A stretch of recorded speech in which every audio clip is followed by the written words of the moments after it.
everyone, I hope you're doing well. Today I'm going to show you how to paint a realistic watercolor sparrow. I'll explain each step in my process and give you a few tips and tricks that you can try out in your own paintings.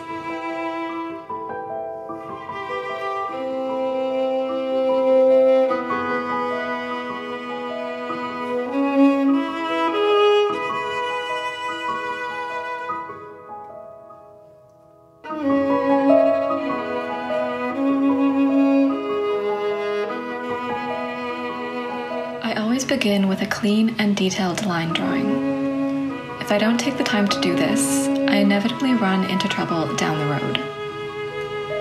It's always useful at this stage to think about how you will be applying the paint later, so I tend to look closely at my reference photo and break it down into sections.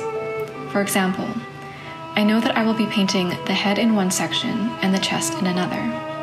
Then I'll move to different parts of the wings, and finally it will be down to individual feathers like those in the tail.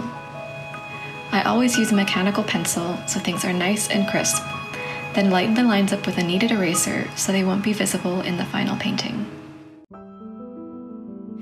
Tip number 1. Pick a reference photo that is well lit without intense light or shadows. That way, it's easier to get a sense of the bird's form as well as its colors.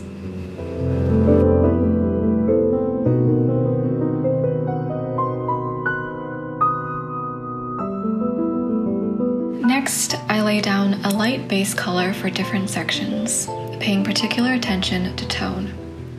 Birds often have a lot of similar neutral colors in their feathers, so look for subtle variations. I use a wet-on-wet technique to begin, simply laying down a layer of clean water to the section I'm working on, then introducing pigment. The method is very similar to the watercolor mouse in my Painting like Beatrix Potter video.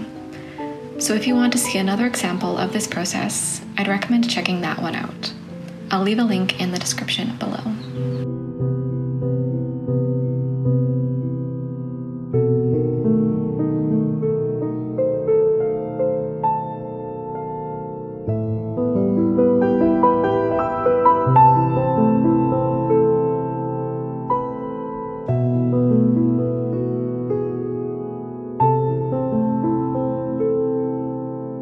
Tip number 2. Always work from light to dark and build up contrast slowly.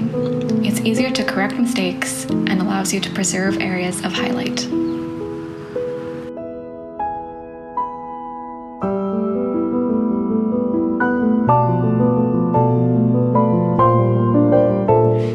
Start building up detail section by section. I use 2 different techniques here.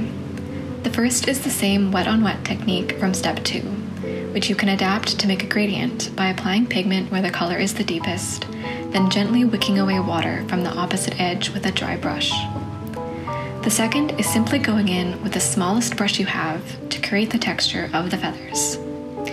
You might be thinking that this sounds ridiculously tedious, but it's actually my favorite part because the painting really starts to come to life.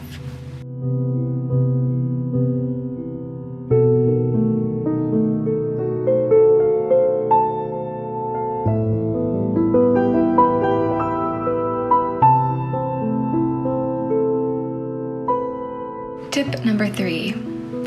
Always let your paper dry fully between layers. This way, your details will be clean and precise.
And here is the final product.